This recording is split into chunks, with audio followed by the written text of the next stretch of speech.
Welcome back to the channel, guys. We are doing more Real Racing 3. It is sprint qualifying day. We have 26 laps to try and improve our position. I think we're going to be starting last after the incident that happened where our suspension was broken and the car kept on moving towards the left. So from last we had to get up into 18th place, which it's not too bad, just two more positions we have to gain. The one thing I realized that the game is doing now is that it doesn't say you need to finish in at least 18th, it says you have to finish in 18th, and so if you finish 17th it fails you and then you're gonna have to do it again. So I don't know why the developers did that, but it is what it is. Keep moving. One thing you guys should know is that I don't play with any assists on. I play no steering assist, no acceleration assist, and no traction control either, so just keep that in mind. Okay, we got Mick. Now we either need to get past Max or Giovinazzi, but Max has just dive bombed Giovinazzi into infinity, so Giovinazzi is the next guy we have to get. Shouldn't take too long getting past him. Pretty simple. I tried going around the outside at Brooklands, but I don't know what Max was doing, and then through Luffield I got him, and Mick actually followed me through. So like Giovinazzi tried overtaking Max there and then wound up losing the position to Max, to myself, and to Mick Schumacher. You absolutely do hate to see that. And now this is what I'm talking about, where I don't kind of like what the game did. Like, I can't overtake Max. I had to keep on lifting off and pressing the brakes and everything. I can't really attack the lap because it's gonna fail me and I'm gonna have to do it all over again if I finish anywhere higher than 18th. So I kind of preferred when they said you can finish in at least 18th and then you could literally do whatever you wanted. You could go and get first if you wanted.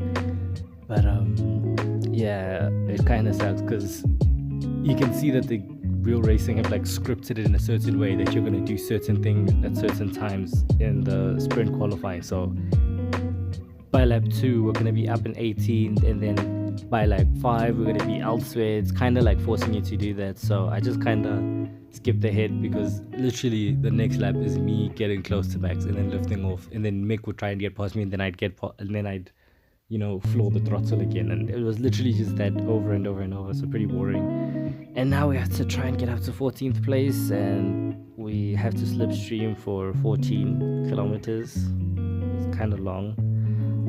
So what I recommend doing here is just overtaking the cars immediately, getting yourself into 14th, and then start slipstreaming. Because if you start slipstreaming these guys back here, the guy who's in 14th could run away from you and you can't catch them. Went straight through the middle of Verstappen and Raikkonen. Thank you for the positions, boys. Up next, Daniel Rick. And I don't know what's with the AI coming out of Vale. They're so look, Ricardo just crashed into the freaking Mercedes there, but thank him for that. We're now in 14th behind Mazepin,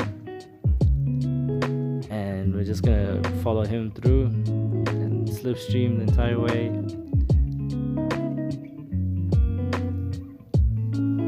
Again, one thing I really like the game to add is like, just make it possible that like, if the game doesn't go to your script, you still have it in the code. So like, if the goal is to finish 18th like the previous one was, but I messed up and I span and I ended 20th, then it must just keep me there in 20th. Then it makes everything harder for me instead of just failing and forcing me to do that. Like, I feel like it would be way more interesting if that happened, but it is what it is.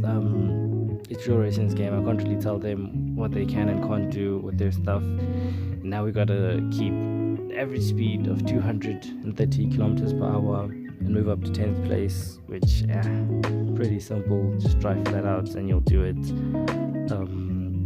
The middle sector of the track is a bit slow when you like go through it's pretty much the first sector, Village Farm, the Loop, Aintree. That part, Abbey, Village Farm, the Loop and Aintree, it's a bit slow there, but then you get on the Wellington Straight, Brooklands, Luffield, Woodcut, through Cops. It's just completely flat. Like, you brake through Luffield and you don't brake again until like Beckett's, so it's absolutely flat out from there. And then again, out of Beckett's, you like tap the brakes through slow, but then you flatten it out again and you go completely, you just go ham. So pretty easy to do stuff like this. We have to overtake Sebastian Vettel as well. So let's do this. We're already above the required average speed, and we went through the slowest sector that I've said. So as you can see, like, we're gonna brake here and we're not gonna brake again for like so long. Well, I guess it depends if there's another car through cops, but yeah, I just paused to make sure that I understood the task that was required by me, because like I said, I was recording this in the early hours of the morning.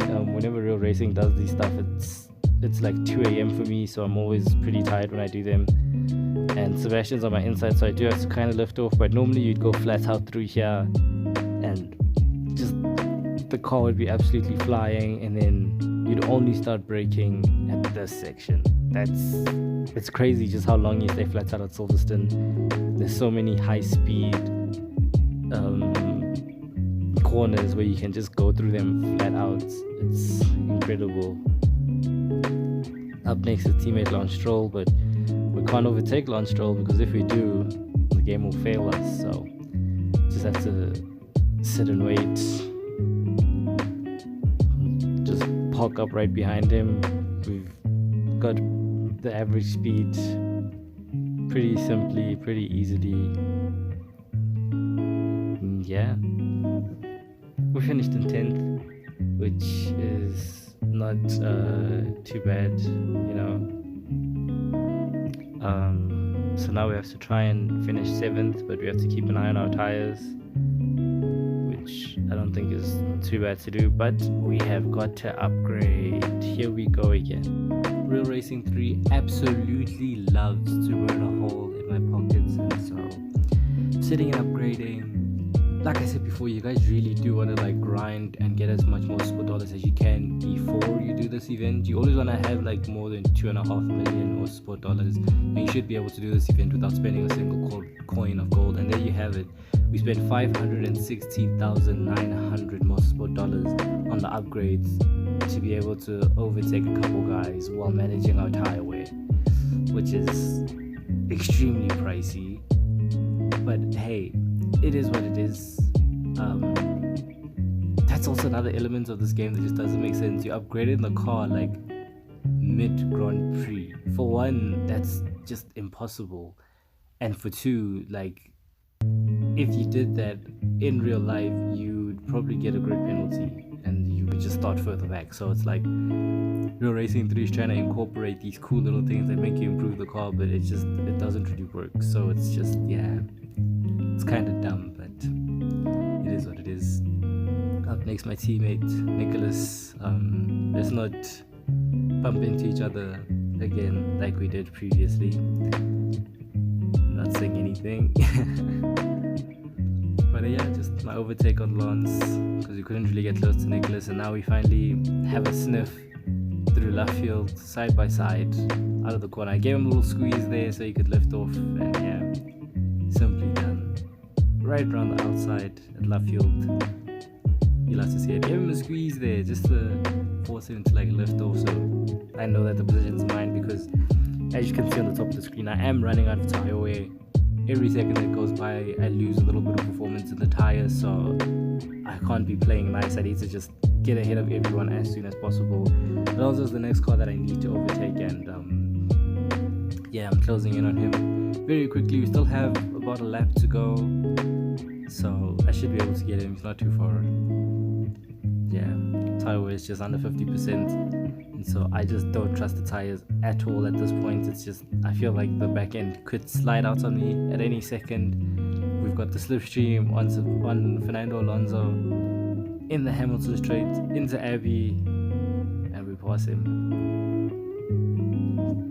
Just amazing. Also, why doesn't this game have DRS? It's so frustrating. There's so many times I'll be driving and I'll get right up behind the car ahead and I'll want DRS, but it doesn't have it. And I'm sure that the developers of this game are so happy, because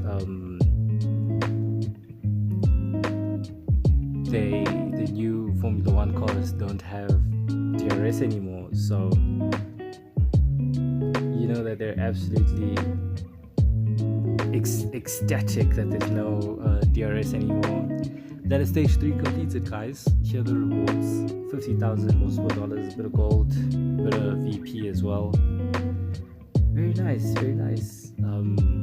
Yeah, thank you guys for watching. If you do enjoy my content, please like and subscribe to see more mobile game videos, and I will see you guys in the next one. Peace.